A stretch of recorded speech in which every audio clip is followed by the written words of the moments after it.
Your logical mind can do 5 to 9 things at a time. We're pretty awesome.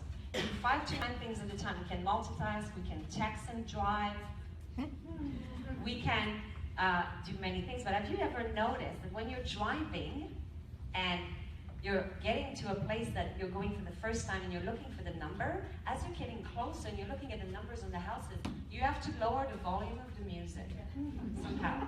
Because 5 to 9 things gets overload very quickly as you're pushing on the accelerator and the brake, the light, the kid that's running over there, and then there's a car that wants to cut you, and then there's Mr. Muscle in his Camaro beside you winking. So there's lots of things that's happening at the same time. So that music becomes the one too many.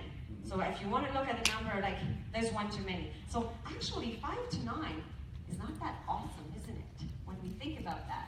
And you know what's not that awesome about our logical mind?